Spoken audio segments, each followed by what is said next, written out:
All right. I wait a few minutes. I know there's some lag time in fixing our cameras. If you can turn her camera around, the picture.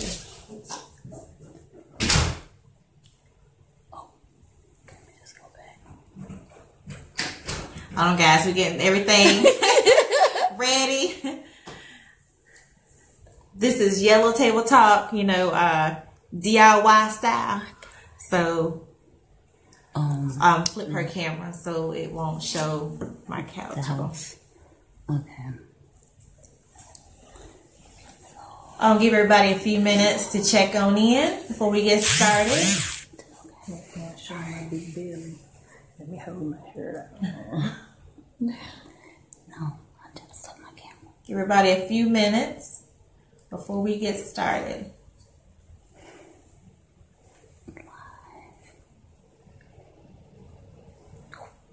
That blue button right there.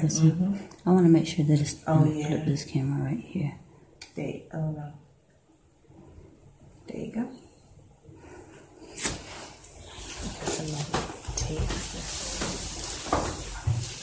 Okay, I see some. All right, Kaven. Hey, Kaven. Hey. Welcome to Yellow Table Talk. I'll give you a few more minutes before we get started. This is going to be an awesome show. You don't want to miss it. I'll give you a few more minutes.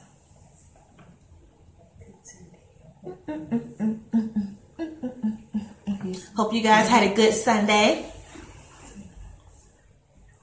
If you went to church or got some rest, got some extra sleep, whatever it may be, I hope your Sunday is going well. Hey, Kaven. Kaven, I want you to click share, okay? Isn't that what they say when they do Facebook Live? They say, click share. Invite people to the page. Click share. So click share. That's what I want you to do. Click share. Okay. All right. So we're going to go ahead and get started. So if you are new to this, maybe you are Marquita's friend or family member, you don't know me. My name is Sherry Bridges. And then if you know me but don't know this lovely lady beside me, this is Marquita Wright. And so welcome to Yellow Table Talk. And I just want to give you just a brief, introduction or just a little background about Yellow Table Talk. So I did a video maybe a week ago about Yellow Table Talk and why it exists today. And so in 2016, I was diagnosed with clinical depression, and I was also experiencing some anxiety. And during that journey, which we're not going to go in detail today, but we're going to have a whole lot of more interviews and Yellow Table Talk sessions where I will go a little bit deeper. But during my recovery journey, when I began to experience that true healing, I began to meet other individuals, men and women, that also were battling depression and anxiety. And, it just broke my heart. And I carried it to God in prayer and asked, what could I do? And so I just began to be a walking testimony, which I believe as a believer, we're all walking testimonies. Right. And that's what I became, a walking testimony. I began to meet other men and women and share my story.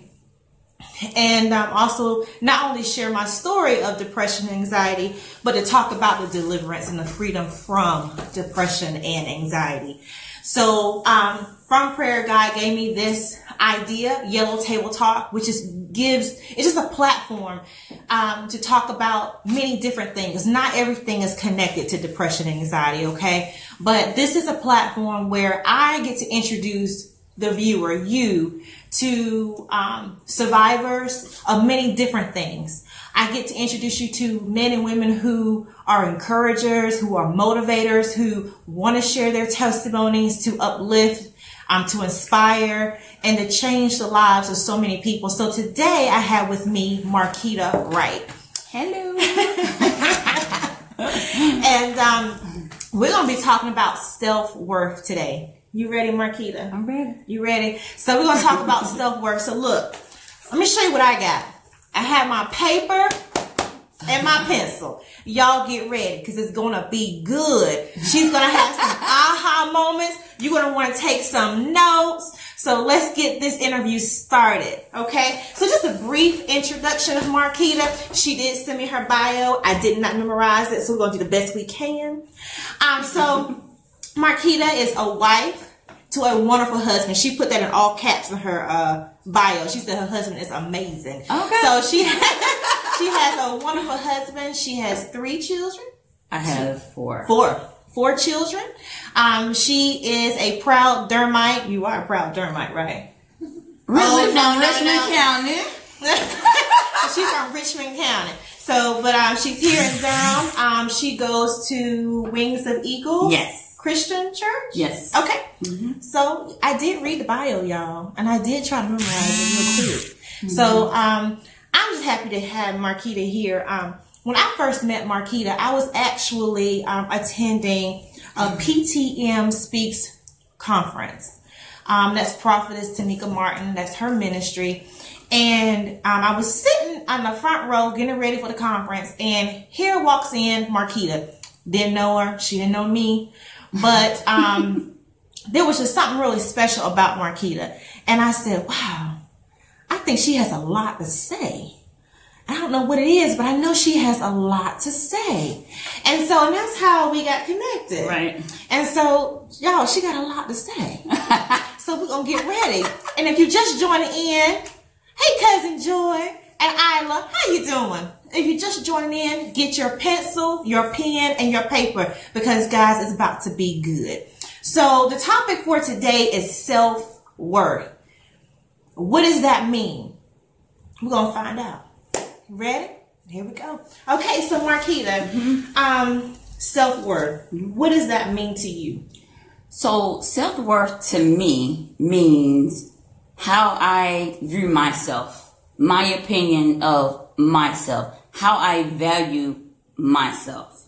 That's what self-worth means to me. Mm-hmm. And you and I talked about this a little bit. Right. Your discovery of self-worth. Mm-hmm. How did that all start? When did that transition start for you to realize who Marquita is? When did that happen? Well, it's been happening all along. My mom started it. My mom would ask me, my cousins, my brothers. She would say, who are you? And I'm like, oh, come on, Mom, feel like doing this? And then she'd be like, no, who are you? And I'm like, well, I'm Marquita. Well, who is Marquita? I'm like, at first I really didn't know the answer to that. I'm like, Marquita. Mm-hmm. And then so she was like, well, who is Marquita? And then she said somebody. I'm like, okay, somebody. So she would ask me this often. Mm-hmm. Like I say, everybody, she would ask that. And then I knew what to reply. Mm-hmm. You know, there was a time in my life where I was just saying what I was supposed to say. Mm-hmm. Who was Marquita? Marquita somebody. Then I started, I can tell you that about probably 2 years ago, the light bulb came on. I'm like, oh my God, this is what my mom was talking about. You know, who am I? So what my mom was doing back then, she was encouraging me to learn who I was, learn myself. She was telling me to learn my likes, my dislikes, learn my limitations, my tolerances, you know, don't lower my standards for anybody. And so that's what I've done. Now, when you and I talked on the phone, you shared an experience with me about being in the club. Okay. So my mom taught me, she was teaching me about to self-respect too. But my older brother, Flip, I can recall being, you know, in the club, Club Mercedes. Is that Richmond County? It was in Richmond County. Richmond County. And I remember being in the club, and you know, I had I was cute. Now I had a little cute shape and everything, but the way I dressed, right? So I had on a short shirt and had on a little short skirt, and my belly was showing. So at first I didn't see my brother, right? So I'm just standing around, and then I looked to my right or left. I saw my brother, and I was like, oh Lord, here you go. So this is what he said, you know, did like that. And so I went over there. I'm like, what's up? And then he's like, come here. He said, you a pretty girl. And he said, give somebody something for the imagination. And I'm like, okay. You know, and I'm still going, going on for jamming. So then as I got older and mature, I started thinking about what he said. My mom had already asked me, who am I? And I'm somebody. So did that she means start asking you that question back then when you were younger? When did that start? Oh, she's always been trying to get you to see who you were. Yes. Okay. Always. But it just didn't click then. It didn't click. It just didn't click. It didn't click. And then, like she was telling me to have respect for myself. And then when my brother said what he said, he was putting the icing on the cake, have respect for myself. I don't have to wear, provocative clothes, and to show my body. Yeah. Even though I got a nice figure, I don't have to, show that off. Right. So I was grateful for that. And I even, when I got married, I even wrote letters, and I wrote that, in a letter to my brother. He was like, you remember that? And I'm like, yeah. I remember. So, because you just brought up when you got married, you wrote a letter. So, all this time, discovering your self-worth, who Marquita is, you were able to take that and to say thank you to your brother for teaching you your self-worth. So, I don't know who's watching this, if you're a mom, an auntie, an older sister, a cousin, an uncle, brother, whatever, and you have a younger sibling that you can speak life into, that you can already start these questions about who you are. And when you're young, you don't really know who you are. And so we actually have to teach our children who they are as boys growing up to be men, girls growing up to be women. We have to teach them who they are as a person. Because, they don't know where to start to figure it out. And we definitely don't want our young people to start in the street trying to figure out who they are. Right. Marquita said she was in the club. Now, I don't necessarily mean she was out there doing a whole bunch of bad stuff. Right. But she was in the club. And at that time, she didn't know who Marquita was. She didn't know who she was. Right. As a young lady, valuing herself, her appearance, or just knowing who Marquita is. So we have to, be an example. We don't want our young folk to struggle if they don't have to. Right. I'm thinking about myself, Marquita, about discovering my self-worth. And I did not discover it really. I didn't discover who I was, I think self-worth goes a little bit deeper. It's not always on that. It's really not so much about the outside. Right. However, you do see it on the outside, right?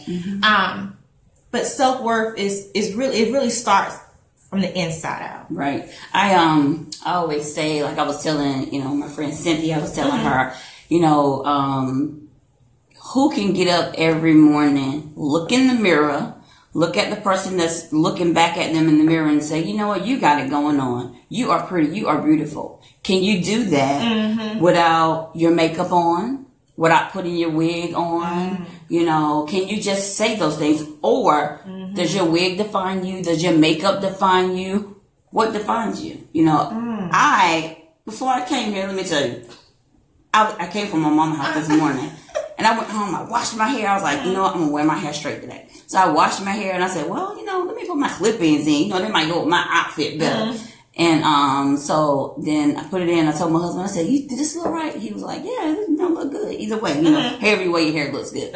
So then I'm sitting on the bed. And then it was like, you can feel the spirit of God. He was like, no, go well, you're not going to wear your hair straight like that. Right? And so I went through all of that, straightening my hair, putting my clip-ins in, on to put my head under the sink, curl my hair back up, and come here. Just Right. So I don't care if I have clip-ins in my hair, or if I'm wearing my hair curly, or what. I still love me. I can look in the mirror and say, you got it going on. Regardless, you know what I'm saying? Some people can't do that. Some people are defined by their makeup, their wig, or social class. They're defined by that. Oh well, I know Sherry. Sherry got a big house. You know what I'm saying? We go over there. I'm good because I'm connected to her. Yeah. No. People don't define you either. You define yourself. Right. Yeah. My mom. How was that discovery? Was it easy? Was it easy discovering who you were? Did you, what did you have to do to find out who you are, excuse me, to define your self-worth? What did you have to do to get there, for the light bulb to come on, for you to sit there and be like, wow, Marquita is great. I like that. I like me. Wow, I'm pretty dope. And I do think you should tell yourself, you're dope. Right. And so how was this journey? What did you have to do? I know what I had to do. Right. It took a lot of work. Well, I just sat back and just analyzed myself. I talked to my mom a lot, relationships that I've been in, that kind of helped me as well. Okay, let's pause right there for a minute. Okay, write this down. Relationships. Find somebody in your circle that can encourage you, motivate you, and lift you up. Right. Put yourself around people who celebrate you. Now, because you need that. You need someone who's gonna, compliment you until you learn to compliment yourself. You're gonna need somebody who's gonna encourage you until you get strong enough to look at your own self in the mirror and encourage your own self. So surround yourself with people who are there for you. Okay. Tip number 1. That was tip number 1. Y'all get that? Y'all write that down? You got your pen and paper? Okay. All right. Keep talking, right? So I also humbled myself too. I began to ask questions. I'll ask my mom, well, what do you think about this? And then she'll, how they say the parents always, that the mom is always right. Sometimes our parents would give us advice and we're like, okay, I'm not ready to do that. But then after a while, they were right. You know what I'm saying? Right. So I just had to sit back and just look at me, and just be by myself for a while. My mom will always say, y'all children need to learn to be by yourself, and I did that. In 2004, I moved to Durham. 2003, my cousin Tanika was all up in my ear telling me to move to Durham. I said, I'm coming. So then, 2004, I moved here. The best decision I ever made. Okay. Had I still been in Rockingham, I probably would have still been in relationships that I shouldn't have been in anyway. Or, I would have been doing some of the same old stuff. But I came here, got a great job, met my husband up here. Whoop, whoop, So you had to separate yourself from what was really holding you back. Yes, I did. Okay, tip number 2. You have to separate yourself from those who are holding you back. Right.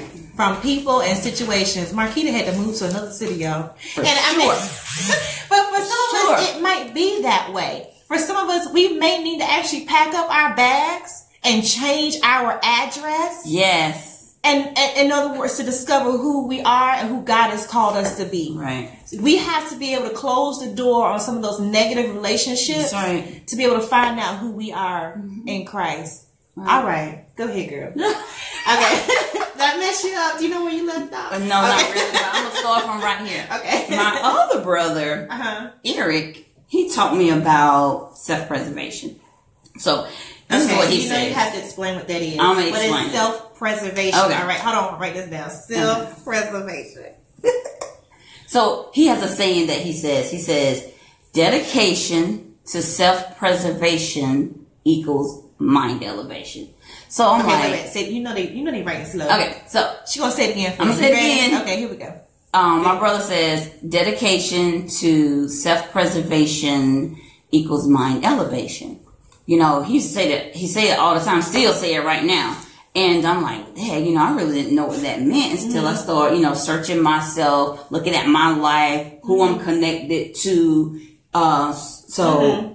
Just think about the word preserve. That means to protect, to maintain. So I'm like, okay, I can't be hanging around Sherry because she's negative. Her negative energy may rub off on me. So I got to preserve myself from you. And we preserve ourselves through salvation, getting to know God. How do we preserve salvation? Studying the Word of God, having faith, fasting. All those things is required for self-preservation. Now, what about those things you think on? What do you mean? Because I'm thinking your thoughts, what you allow, what you allow yourself to dwell on has a lot to do with self-preservation and even mind elevation. I I would tell you the first key to breakthrough in my life was really how I was thinking. Right. It was really changing the way I thought. Mm-hmm. Yeah. You know, because there is such thing as being kingdom minded. Right. Right. There is a such thing as living a kingdom lifestyle. Yes. You know, and we'll go a little bit deeper now. Some preaching. So yeah, changing the way you think helps, because once you change the way you think, that goes with mind elevation, right? Right. So once you change the way you think, you respond differently. That's right. You know, you respond differently to situations that happened before. You know, just say if you offended me, and you know, a long time ago, I've been like, you know what, you know, like, but now if you offend me, I'm like, all right, you know, and you know, I have to turn the other cheek. Which sometimes can be hard, you know, but I've learned that through mind elevation, you know what I'm saying? Preserving myself with what I respond to, how I respond. Because I think presentation is everything. You know, if I'm always responding in a negative way and people perceive Marquita as this, you know, mean, nasty person, then guess what? I need to look at me, because if more than one person saying it, yeah, you're a little nasty, you know? You nasty. Yeah. Okay.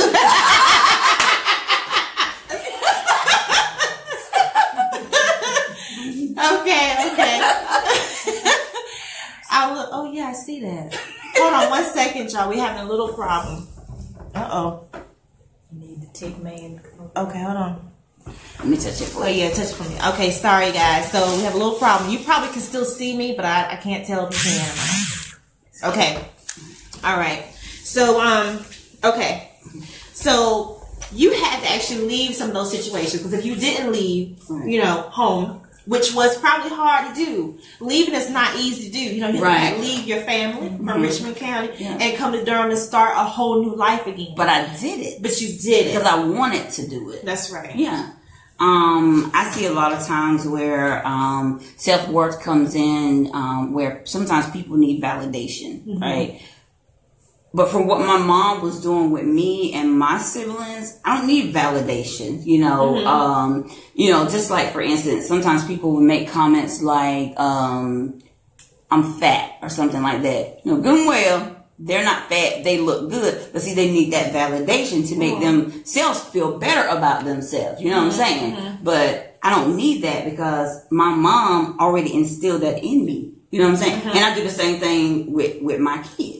You know, my son, you know, sometimes I can come in the house and, you know, I can get ready. I'll be in like a, you know, my little spiritual mood. He's like, oh Lord, you know what I'm saying? You know, but I'm my mama's child, you know. And then he'll say things like, you know, you acting like grandma. I'm like, oh, well, thank you. That's how I want to act, like my mama. Right. You know. So you had a role model to follow. Yes. I do. But you know what? I consider that being a blessing. Right. You know how many ladies and men do not have a role model to follow. And so like I said, you know, this goes a little bit further than just, you know, it goes a little further than just your own home. If you're involved in church and you're involved in, you know, children's ministry, you know, that's an awesome opportunity to be able to uplift. Not everybody gets it. And just because someone says they're saved and their family, as a family of believers, doesn't mean stuff don't go down behind closed doors. We can't take for granted that just because we claim to be saved and sanctified, that there's peace in the homes, there's love in the homes, you know, there's prayer in the homes, there's praise in the home. You know, not everybody is getting it. So that's a blessing that you had your mom and your brother. And you say, oh, both of my brothers. Both of your brothers. My sister too. I actually have a twin sister, you know. I do have a twin sister, Shakita. But like my sister, I had called her one day and I was like, well, you know, I said I need to wear. I was telling her about the outfit I need to wear. I said, but oh no, it might be too tight or something like that, or and I was just telling her, just making excuses about the outfit. You know, my sister's like, you've always been a fashionista, so you don't have to change the way you dress because you're doing more things like in ministry. Still be myself. Let's talk about that. Okay. And I'm talking to the ladies because, you know, this is why I love church mothers. Y'all, this is why I love church mothers. Because I grew up Church of God in Christ, and there was a hole in this church if you don't know what Kojic is. But we had church mothers, and you don't really have that, you know, anymore in the church. And one of the roles of a church mother was to be a mother. But they did tell you how to dress. They did tell you how to sit like a lady. They did tell you how to present yourself. And oftentimes we don't really have that, we don't have that anymore. But now, we were talking, Marquis and I, by the phone, and we both agreed that, ladies, you can wear some high heels. Right. You can wear a pencil skirt and a cute top and still be sanctified. Right. We don't have to look like we don't have to look leave it alone. We don't have to look I'm trying to be nice. You know what I'm saying? We don't have to look, We don't have to wear long skirts you, and long sleeve shirts and things like that. Right. We can be skirts and tennis shoes. We don't have to beautiful. do that. That's right. We can be attractive and beautiful and still be saved and sanctified. Right. We can do that. Yeah. And still feel good about ourselves. Right? And that's what my sister like, girl, bye. You know. Yeah. Right. Dress like you want to be treated. When you walk out like a queen. That's right. Because you are a queen. And when you walk out, for my men folk, you walk out like a king, because that's what you are. That's right. You portray how you want to be treated. Mm-hmm. Okay, so let me ask you this. We're always challenged. There's always going to be some challenges come our way where we might meet some individuals who may challenge or our self-worth. Mm-hmm. Or even thoughts that go through our head, if we feel like we're just not meeting the mark, we're not good enough, or we're not pretty enough, or small enough, or whatever. So, how do you handle that, Marquita? What do you do when you are challenged in those areas? I'll pray about it. I have a few people that I call and I talk to about it, and then I see what they say. And most of the time, my friends that I call, we're on the same page. And then I have to, I have to sit back, analyze myself, like, okay, most of the time, I say it to myself, nobody really hears me. Like, if I feel like, someone is making me feel less worthy, I'll be like, oh no, we're not gonna do this. I'm kind of like that in my mind. I'm like, oh no, devil, you a lie. We're not gonna do this. No, Satan. Okay. No, we ain't doing that. So I pray about it, and I have people that I talk to about it, and then they regroup me, and then I regroup myself, and then I'm like, okay, I start. Now the people, because this is really important, right? The people you go to, I trust. You trust. I trust. Okay, yeah. But are they? And people in your circle, are they believers? And I'm gonna be honest and ask. Yeah, people are they believers? Yeah, people in my circle are believers, but guess what? Everybody you talk to don't have to be a Christian, because you still can get good advice from people who are not saved or Christians. Yeah. So everybody I talk to are Christians, but some people I talk to, no, they're not. But they're going to give you... They're going to give me the right advice. They're going to be real. Be honest. Be real. Okay. Yeah. So she talked about when we're challenged, prayer, number one. Your circle, which we already talked about. Who's in your circle? Right. Who has your back? Who's going to be real? Who's going to be honest with you? Who's going to tell you what the word says? Who's going to resent to you? And it's not... And I say that because we do have to... Friendship is healthy, y'all. Having people by your side who are going to uplift you is healthy. Right. Now, they can't heal you and they can't deliver you. Right. They can't set you free. Right. That's why we have a friend named Jesus. He can do that. Right. But your friendships are there to help balance you sometimes. Right. We all need that. And so if you don't have that circle, pray for it.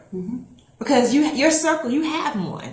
Just pray that God leads you to those people who are there to lift you up. That doesn't mean they're always going to agree with you. That means they're not going to tell you everything you want to hear. Right. But ask God to send you that group. Ask God to center you around some, strong men and women that are going to upbuild you, uplift you. Okay? And then self-reflection. That's hard. That is hard. Being vulnerable enough, even if it's in secret, just between you and God, but being vulnerable enough to allow God to reveal some flaws. Right? When you say that? Yeah. Some weaknesses. That's tough. That is really tough to accept. You get to know yourself better when you find that stuff out about yourself. You know, you really do. Yeah, what am I strong in? What am I weak in? You know, when you know that, you know what I'm saying, you can PTM speaks or flow. Right. You know. And we're laughing because I have a little audience, you guys. And so they're watching everything live. I have a little audience too. And if you have any questions for Marquita, go ahead. You can actually type that in. I think I can see on the comments, and I don't mind asking. Marquita's here to answer some questions, so we can do that as well. One of the things I did want to talk about. Side eyes, everybody. What's that? Oh, what you say? Side eyes. Oh, side eyes. But one of the things I did want to talk about, you know, right now there's a big movement, the Me Too movement. The Me Too movement, where women and men, okay, are being transparent and talking about they too have been either physically violated, sexually violated, you know, harassed in the workplace, and so that is a movement that's going on right now, and we all know somebody who has been physically or, you know, sexually, you know, molested or touched inappropriately. And that can leave us so broken, even years down the road, you know, broken because, you know, for whatever reason, we don't address it when we don't know where to go. We don't know who to talk to, or we're scared to talk about it.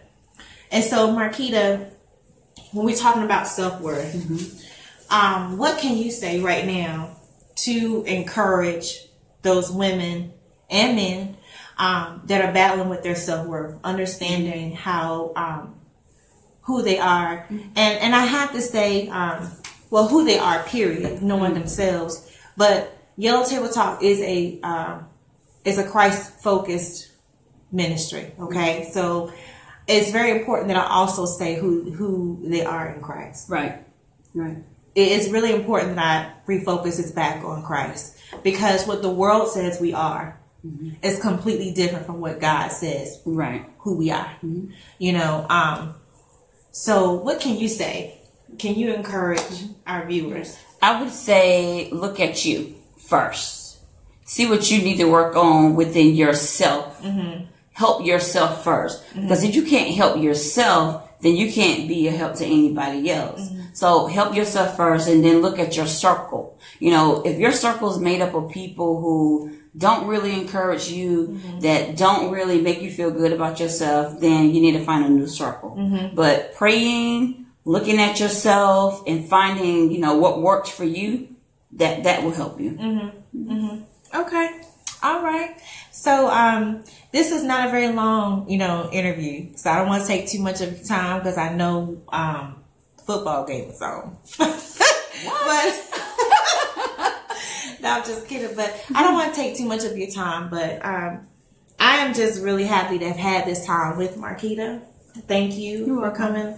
This is actually the first talk show of Yellow Table Talk. I'm really excited about it. I hope that this show has been motivating to you. It has been encouraging, life-changing. And do I see a question really quick? Like old maids, that's what Karen said. That's what Karen is talking about, so we don't have to dress like old maids. Right. That's right, Karen. Somebody on my screen said, how do we uplift our daughters and sons to conduct themselves in relationships to be... I can't see it. Let me see. Hold on one second, y'all. We're going to get this question because I don't want to end this interview without this question. Hold on.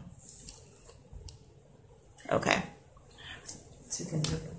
Okay, so we have someone from the audience. We actually have guys in the audience. So can you read it, Cynthia? How do we uplift our daughters and sons to conduct themselves in relationships to be Christ-centered in this relationship?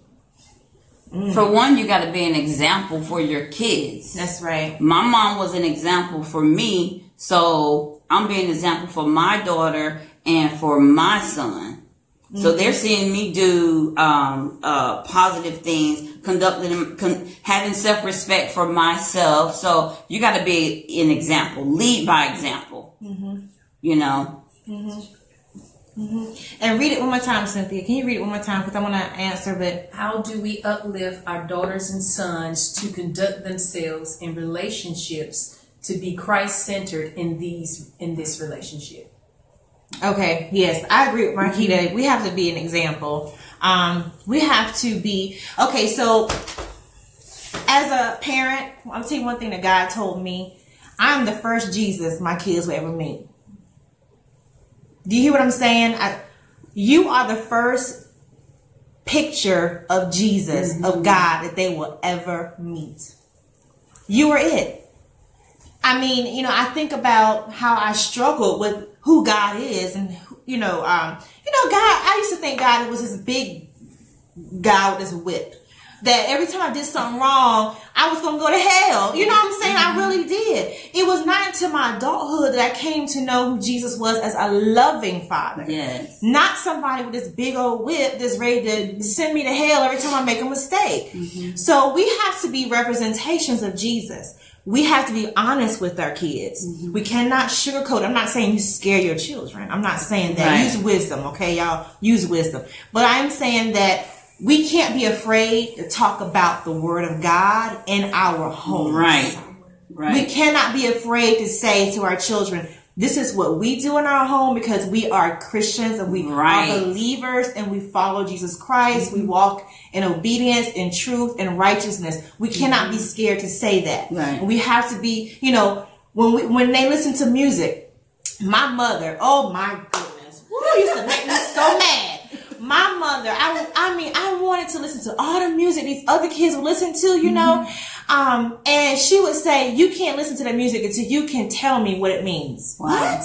I wanted to buy some Nefertiti earrings. You remember when Nefertiti earrings? I remember. Oh my goodness. And I wanted it so bad. And my mom said, until you can tell me who she is, you ain't putting her on your body. Okay. I mean, we don't do that anymore. We don't challenge our kids anymore. When they listen to certain music, ask them, well, get the words, print it out, put it in front of them. What does this mean? Does this represent who you are? So we have to take a stand. Well, I can tell you that my mom helped me with that. I had the noose tight on my son's neck and my daughter, you know, as far as like them going places, listening to certain musics and things like that. And then my son, he'll talk to my mom about, I'm too strict or whatever. He didn't use the word strict or whatever, but my mom actually helped me, loosen up the noose a little bit, give him a little breathing room, So my son liked a lot of different music. Just because he listened for me. Just because my son listens to different type of music, that don't mean that that's who he is. No, that's not doesn't mean that's who he is. Doesn't mean who he is. But I think I agree. Right. Because I like all types of music, y'all. I like country. I even like some little rock and roll. I really do. I like all types of music. But it's important when our children are vulnerable and cannot be decisive between this and this. Right. We really do need to break it down for them. Right.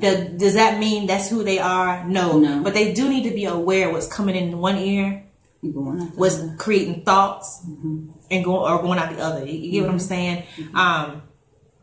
We do need to do that. So, are there any other questions, Cynthia? Do you see any more questions? That was a good question. Thank you. Okay. Yeah, thank you for the question. Yeah, thank you for the question. Okay, so we're actually going to come to an end. Before we go, what books are you reading? It is so good that we elevate our mind and read books. Right. So I have with me right now a book. It says When Nature Speaks. It's a 30-day reflective prophetic journal by Tanika Martin.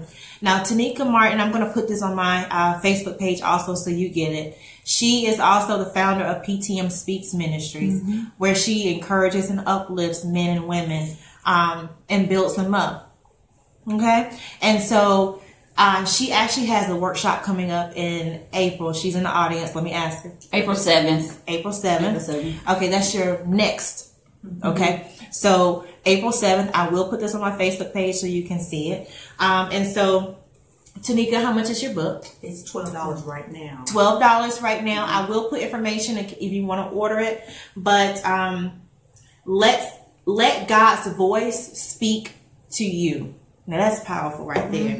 So this is her book, and look at here. She has like a reflection section, so you can read. Her sections are not long at all, like a 5-minute read in the morning before you walk to the workplace. This sense to get your mind right before you walk in on the job. I mean, there's a reflection section.